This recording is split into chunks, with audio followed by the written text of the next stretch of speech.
Hi there, Avery. This is a review of your lesson from June 9th, 2023.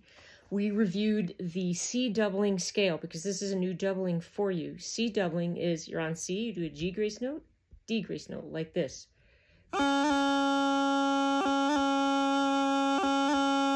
When you're playing that, just like that, the way I did, where you're just on C and you're doing them in a row, G, D, G, D, you're listening, should be listening for the duration of the grace note. Remember the blip sound that we listen to when we're doing the 5 grace note exercise, for example? That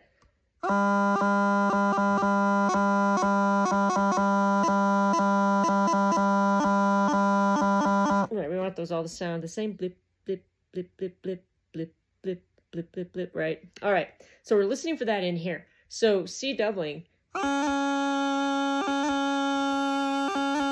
So you might want to pause the video and just try that on your own and kind of listen, convince yourself that you are actually playing them evenly, kind of saying to yourself, G, D, G, D, you're on C the whole time. So that's a start. Once you've done that, let's go ahead and try a scale. All right, we're going to start on low A with a G grace note up to C, D grace note up to C, like this.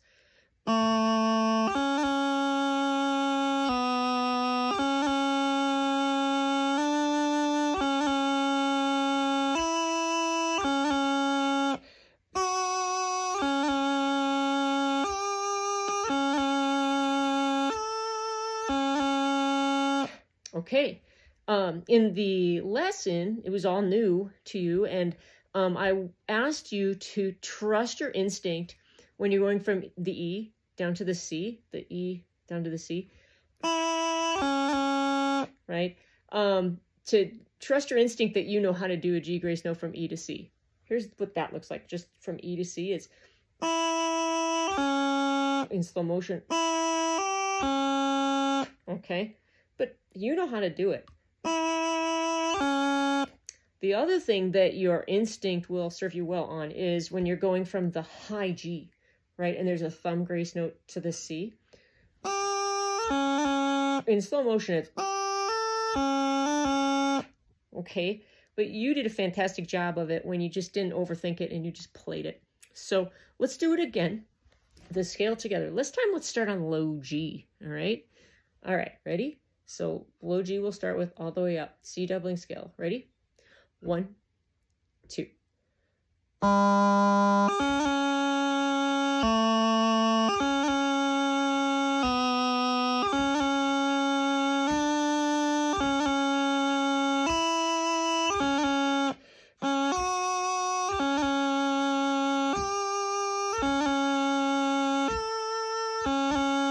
And that high A one is a half doubling.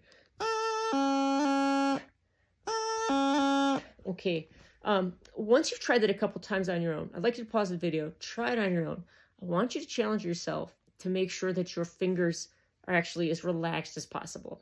It's hard to do with a brand new doubling scale, but maybe just try it from like low A and just say, all right, remember the trick? Take your thumb off the back. Have we done this? No thumb, right? You got to do it with just your fingers, right? And this will help encourage you to use that grip that we've talked about, remember? So maybe take your thumb off and try the scale on your own.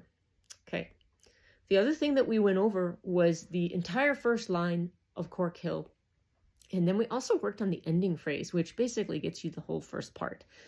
We talked about how when you know the ending phrase of a tune, generally speaking, you know 1/4 of a tune. So you're trying to memorize the ending phrase this week, but also go through the first line of Cork Hill.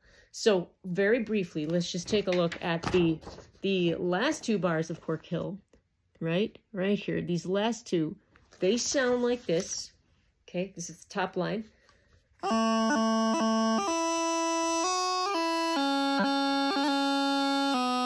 That's where that C doubling comes in. I would like you to take a moment, look at your music, find the C doubling at the end of the first line. It's the second to the last note at the end of the first line. See what it looks like, okay? And it comes right after we just did this strike on C, right? That. Okay, so let's play the last 2 bars of the first line. Right there, of Cork Hill.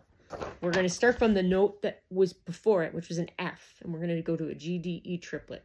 So it's going to go like this. It's going to go 1, 2.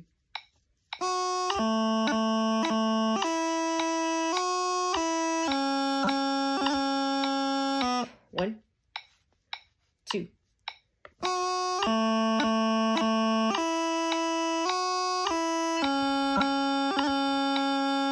1, 2.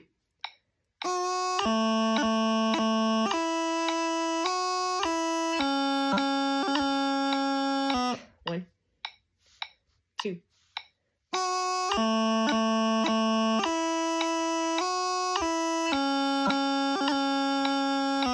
'If it was uncomfortable to play along with that metronome tempo right there, that's fine. You know, pause the video, do it on your own. What we were doing again was we were playing the last 2 bars of the top line of Cork Hill. We were starting on this F pickup note here, right? That F, and then it was sort of like an and it was and dum dum dum do dee da ba ba da da do. That's what we were just doing. So if it's easier to just do it on your own without my accompaniment with the metronome, that's fine. The last thing I want to look at is the last 2 bars of the line, which is the ending phrase, right? Bars 7 and 8 of a part, not line, excuse me, the part, right? So the top line, we have the second line. We jumped ahead and we looked at this because, well, you really already know everything that's in here. There is a D throw here. You obviously know how to play D throws. This starts from an F and it goes he, dum, bum, bum, bro, dee, dum, bo, bo, ba, dee, dum.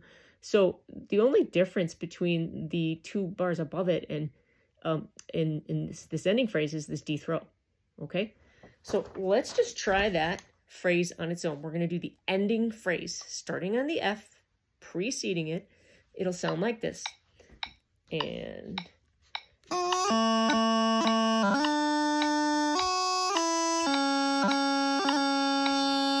Okay, that was just a demo. We'll do it together now. Ready? Have your finger in the F position and get ready to go down to your G, D, E triplet on the way. Ready? Here we go. Ready? 1, 2.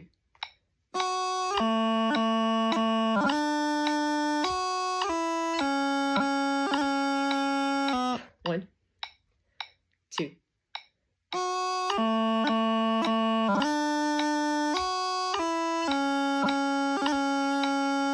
1, 2.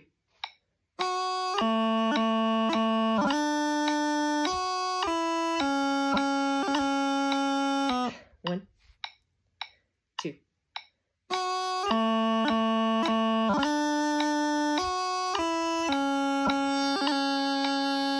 Okay, just for fun, and you might not be able to do this for the first couple days, but right towards the end of the week, I want you to try and do this phrase without looking at the music. Maybe we'll do it again here. You look at the music the first time through, and then maybe don't look at it the next time through. Ready? Okay, here we go. 1, 2.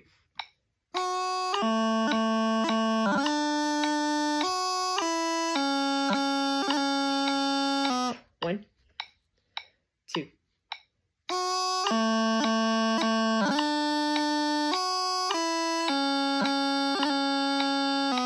1, 2.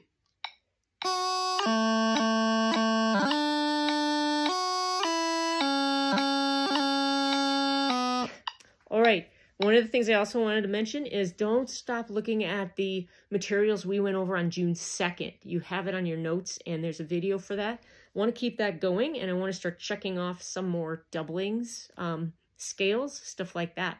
All right. Have a good time. See ya.